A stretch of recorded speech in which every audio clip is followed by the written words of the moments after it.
ஆனா உங்களுக்குன்னு உள்ளதை ஆண்டவர்கிட்ட கேட்கணும். ஆண்டவர் சொல்லுவாரு, நீ காலையில போ, அங்கே ஒரு மகிமை இருக்கும், அங்கே ஒரு மகிமை உனக்கு காண்போம். நீங்க அதை மட்டும் நைட்டு வச்சு பாருங்க, காலையில் அது என்னவா இருக்கு? மகிமை. நைட்டு வச்சுட்டு காலையில எடுங்க, மண்ணா என்னவாயிரும்? பைபிள் என்ன சொல்லுது? பூச்சி பிடிச்சிரும், நாற்றம் எடுத்துரும். அதோட அர்த்தம் என்ன தெரியுமா? Each and everyday morning you will see the fresh new holiness, new gloriness ஆண்டவர்கிட்ட நீங்க பார்க்க முடியும். அதான் நம்ம சாரணவராஜம் அழகா சொல்லுவாங்க, ஒரு பாட்டு இருக்கு, புது எண்ணெயால் புது பலத்தால் புதிய கிருபை புது கவியால். ஒவ்வொரு நாள் காலையிலையும் அவருடைய கிருபை எப்படி இருக்கிறது? புதிதா இருக்கு. அவருடைய மகிமை ஃப்ரெஷ்ஷா இருக்கும். ஆண்டவர்கிட்ட கேட்டு பாருங்க, ஆண்டவரை இன்னைக்கு என்ன வச்சிருக்கீங்க, இன்னைக்கு என்ன ஸ்டஃப் வச்சிருக்கீங்க. காலையில இந்த பைபிள் படிக்கிறது, தேவ சமூகத்தில் உட்கார்றத அரக்க பறக்க செய்யக்கூடாது. சிலர்லாம் பார்த்தீங்கன்னா சாப்பிடும் போது நின்றுக்கிட்டே சாப்பிடுவான். இந்த பிள்ளைங்கள்லாம் ஸ்கூலுக்கு போகும்போது பார்த்துருக்கீங்களா, போதும் போதும் போதும் போதும் பாதி வாயில இருக்கும், பாதி ஆட்டோவில் இருக்கும் இல்லையா? நம்ம இன்னைக்கு பிஸி ஷெடியூல் ஆகிட்டோம்ல, அந்த பிஸி ஷெடியூலில் நம்ம செய்கிறது எல்லாமே எப்படி தான் இருக்கு? பயங்கரம். குளிக்கும் போதே குளிச்சுட்டு இருக்கும்போது ஒருத்தன் தட்டுறான் பின்னாடி, டைம் ஆச்சு வாங்க போகணும். நம்ம அறக்க பறக்க குளிச்சு அறக்க பறக்க சாப்பிட்டு, அதுவும் டூ வீலரில் நீங்கள் வேலைக்கு போகணுன்னு சொன்னால் அதை விட பிபி ஏறுற விஷயம் வேறு ஒன்றுமே இருக்காது. அவ்வளோ பரபரப்பு. அப்படி பைபிள் வாசிக்கக்கூடாது. 6 மணிக்கு போனாதான் வேலைக்கு டைம்னா 4 மணிக்கு ஏந்திரிங்க. தேவனுக்கு 1 மணி நேரத்தை கொடுத்து பாருங்க. அவரோடு கூட அந்த அறக்க பறக்க பேசவே கூடாது. அவரோட ஆண்டவரே டைம் இல்லை, நாளைக்கு மீட் பண்ணலான்லாம் சொல்லக்கூடாது. அந்த மாதிரி காலையில் ஆண்டவருக்கு என்ன செய்யக்கூடாது? டைம் கொடுக்கூடாது. உட்காரணும் தேவ சமூகத்தில், ஆண்டவர்கிட்ட கேட்கணும், இன்னைக்கு புது கிருபை புது மகிமை ஆண்டவரே, ஒவ்வொரு நாளும் புதுசு புதுசா அது வருது பாருங்க, அதுதான் அடையாளம். ஆனால் காலையில் ஒன்று தருவேன் பாரு, வானத்திலேருந்து தருவேன் பாரு, அது பண்ணி விலகும் போது அந்த ஏர்லி மார்னிங்கில் அதிகாலையில் என்னை தேடுகிறவன் கண்டடைகிறான். நான் உங்களுக்கு சொல்கிறேன், காலை வேளையில் தேவ சமூகத்தில் உட்கார்ந்து ஒரு பிரசன்ஸில் நீங்கள் தியானம் பண்ணி பாருங்க, பைபிள் வாசித்து பாருங்க, அதுக்கு ஈக்குவலான நேரத்தை நீங்கள் வேற எதுலையுமே பார்க்க முடியாது. அவ்வளவு ஒரு மகிமை இருக்கும், அந்த சந்தோஷம் ஒன்று இருக்கும். தேவனை பார்க்கணும். காலையில் நீங்கள் ரெகுலராக ஆண்டவரோட இந்த விடியற் காலத்தில் அவரோடு கூட பிரசன்ஸில் உட்காந்துட்டீங்கன்னா, ஒரு நாள் உட்காரலன்னா உங்களுக்கு தெரியும், அந்த நாளே உங்களுக்கு இழந்த மாதிரி இருக்கும். ஏதோ ஒன்று பயங்கரமாக மிஸ் பண்ண மாதிரி இருக்கும். ஒரு பையனுடைய வாழ்க்கையில் நடந்த சம்பவம், ஒரு வாலிப பையன் வாழ்க்கையில் நடந்த சம்பவம்.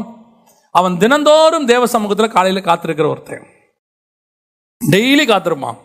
அப்போது அவனுடைய ஜெப நேரம் வந்து மத்தியானம். ஆஃபீஸ் ஹவர்ஸில் 1 மணி நேரம் அவன் கேப் கொடுப்பாங்க, அந்த 1 மணி நேரம் அவன் ஜெபம் பண்ணுவான். ஒரு நாள் ஆஃபீஸ் ஹவர்ஸில் முடிச்சுட்டு ஜெபம் பண்ண போகிறதுக்கு முன்னாடி அவன் ஏதோ ஒன்று வேலை நடக்கும்போது ஒரு சின்ன ஆக்சிடென்ட் ஆயிடுச்சு. பயங்கரமாக ஆக்சிடென்ட். ஹாஸ்பிட்டலில் தூக்கிட்டு போயிட்டாங்க. தூக்கிட்டு போயிட்டு அந்த ஜெப நேரம் வருது 12 மணிலேருந்து 1 மணி வரைக்கும். இவன் அன்கான்ஷியஸில் இருக்கான். இது வந்து நடந்த சம்பவம். அதுக்கப்புறம் டாக்டர் சொன்னது, அந்த 12 மணிலேருந்து 1 மணி வரைக்கும் அந்த பையன் பக்கத்தில் எந்த டாக்டர்ஸும் போகவே முடியல. ஒரு விதமான பிரசன்ஸ், ரூமுக்குள்ளேயே போக முடியல. இவங்களுக்கும் புரியல, என்ன பண்றதுன்னு தெரியல. இவங்க பேசிட்டு இருக்காங்க, என்ன நடக்குது எல்லாம். அந்த பையன்கிட்ட போகணும், ஒரு மாதிரி இருக்குங்க, போக முடியல. கரெக்டா 1 மணி தாண்டி போய் பார்க்குறாங்க, அவன் ஹீல்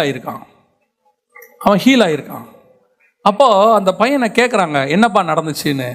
அந்த பையன் சொன்ன சாட்சி, நீ டெய்லி என்னை பார்க்க 12 மணிக்கு வருவ, இன்னைக்கு உன்னை பார்க்க நான் வந்தேன், நீ வர முடியாதுன்றதுனால.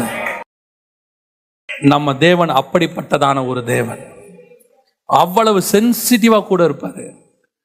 நீ இறைச்சியில திருப்தியை பார்க்க நினைக்காதீங்க.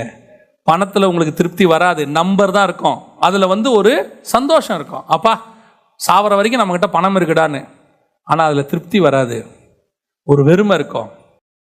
எவ்வளோ வேணாலும் சாப்பிட்டு பாருங்க, நீங்கள் எவ்வளோ வேணாலும் இடம் வாங்கி போட்டு பாருங்க, எவ்வளோ வேணாலும் போடுங்க, ஆனால் உங்கள் வாழ்க்கையில் என்ன இருக்கும்? ஒரு வெறுமை இருந்துகிட்டே இருக்கும்.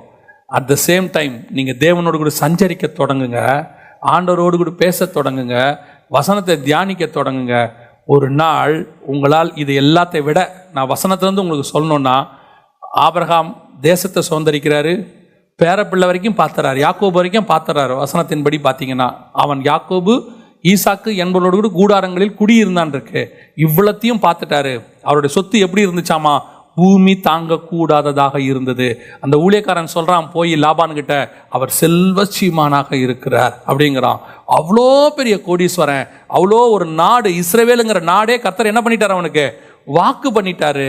பேரப்பிள்ளை வரைக்கும் பார்த்துட்டான். இவ்வளத்தையும் பார்த்த பிறகு அவன் சொல்றான், இதை அல்ல, இதிலும் மேன்மையான பரமதேசத்தையே அவன் நாடினான்.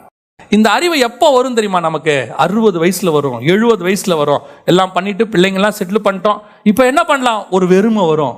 அப்பதான் பைபிளை பிரிப்பாங்க. அப்போ அவங்களுக்கு தோணும், இத்தனை வருஷம் வேஸ்ட் பண்ணிட்டோமே. ஆண்டவர் சொல்றாரு, நீங்க 60ல வரக்கூடாது, இப்பவே வரணும், இப்பவே வரணும், இப்பவே ஆண்டவரோடு கூட சஞ்சரிக்க தொடங்கணும், ஆண்டவரோடு கூட பேச தொடங்கணும். இன்னைக்கு நீங்க எல்லாம் 8 மணி நேரம் வேலைக்கு, ஒரு 6 மணி நேரம் தூக்கத்துக்கு, 14 மணி நேரம் போயிருச்சு, மிச்சம் ஃபோன் பேசுறது எல்லாம் போய் ஆண்டவர்கிட்ட கேட்டு பாருங்க. No time, no time. 70க்கு அப்புறம் ஒன்லி டைம். டைம் போகவே மாட்டேங்குது. என்ன பண்றதுனே தெரியல. பைபிளை தான் வாசிக்கிறேன். அப்ப வாசிச்சு தப்பா சொல்லல, அப்ப வாசிச்சு இப்ப நீ வாசினா உன்னை எடுத்து கர்த்தர் பயன்படுத்த முடியும். உன்னை கொண்டு கர்த்தர் பெரிய காரியங்களை செய்ய முடியும். இப்ப நீ இறைச்சில திருப்தி ஆயிட்டினா உனக்கு விடியற் காலத்தின் மன்னா மேல இருக்கிற திருப்தி வராது. ஆண்டவர் சொல்றாரு, இறைச்சியை நான் தரேன், பூமிக்குரிய ஆசீர்வாதத்தை நான் தரேன், இல்லைன்னே சொல்லலை. உனக்கு சாப்பாட்டுக்கு தரேன், ட்ரெஸ்ஸுக்கு தரேன், இருக்கை பாருங்க. திடீர்னு லாக்டவுன், கிட்டத்தட்ட 20 மீட்டிங் 30 மீட்டிங் கேன்சல். 6 மாசத்துக்கு, ஒரு மாசத்துக்கு 4 மீட்டிங்னா கணக்கு பண்ணுங்க, 24 மீட்டிங்க்கு மேல கேன்சல். என்ன பண்றதுனே தெரியாது. வேற ஒன்றும் செய்யல, பதறவும் இல்லை, அதை பற்றி யோசிக்கவும் இல்லை. நமக்கு ஒன்று தெரியும், அழைத்தவர் உண்மை உள்ளவர், ஒரு நாளும் கை விடவே மாட்டார். நான் சொல்லுவேன், நான் இதுவரைக்கும் பண்ண ஊழியங்களில் எனக்கு ஆண்டவர் கொடுத்த ஆசீர்வாதத்தை விட என்னை 6 மாதம் எங்கள் அப்பா என்னை உட்கார வச்சு சாப்பாடு போட்டார். நான் சொல்லுவேன், எங்கள் அப்பா உட்கார வச்சு எனக்கு சாப்பாடு போட்டார். எப்படி போட்டாருன்னு கேட்டிங்கன்னா, நான் ஊழியத்துக்கு போகும்போது நான் சாப்பிட்டதை விட நல்லா சாப்பிட வச்சார். என்ன காரணம்? நான் வேலைக்கு போகும்போது நல்லா சாப்பிட்டேன், இந்த நேரத்தில் ஒன்றும் இல்லாமல் கஷ்டப்படுறமே நான் நினைக்கக்கூடாதுன்னு எங்கள் அப்பா என்ன நினச்சாரு. எங்கள் அப்பா, நான் சொல்கிறது ஏசப்பாவை சொல்கிறேன், நான் இறைச்சியால் திருப்தியே ஆகலை. ஆண்டவர் இறைச்சிக்கு தேவையானதெல்லாம் கொடுத்துட்டாரு, ஒரு குறையும் இல்லை. எனக்கு ஆண்டவரின் ஆசீர்வாதமாக தான் வச்சிருக்கிறார். இறைச்சி எனக்கு போதுமானதாக இருக்கிறது, ஆனால் திருப்தி இல்லை. திருப்தி எதில் இருக்கு தெரியுமா? ஒரு வசனத்தை தியானிக்கும் போது கிடைக்கிற வெளிப்பாடு இருக்கு பாருங்க. அதை நம்ம யார்ட்டையாவது ஷேர் பண்ற பாருங்க உட்காந்து, அவங்க அதை கேட்கும் போது அவங்க சொல்லுவாங்க, நல்லா இருக்கு பிரதர் அப்படின்னு. அந்த கேட்கறதுல தான் இருக்கு. அதுதான் மகிமை, விடியற் காலத்து மகிமை. அது அப்பத்துல தான் கிடைக்கும், இறைச்சில கிடைக்காது. உலக ஆசீர்வாதத்தினால அது கிடைக்கவே கிடைக்காது. எத்தனை பேர் உங்களை பயங்கரமா புகழ்ந்தாலும் அது கிடைக்காது. எவ்வளவு சொத்து வச்சாலும் கிடைக்காது. அது கர்த்தரோடு இருந்தால் மட்டும்தான் கிடைக்கும். அதை அனுபவிச்சு பாருங்க. ஆண்டவர் சொல்றாரு, அதுதான் அடையாளம். வெறும் மண்ண அடையாளம் இல்லப்பா, உனக்கு ஒரு திருப்தி இருக்கு பாரு. நீ சொல்ற பாரு, என் தேவனாகிய கர்த்தர் என்னை போஷிக்கிறார்னு, அதுதான் அடையாளம்.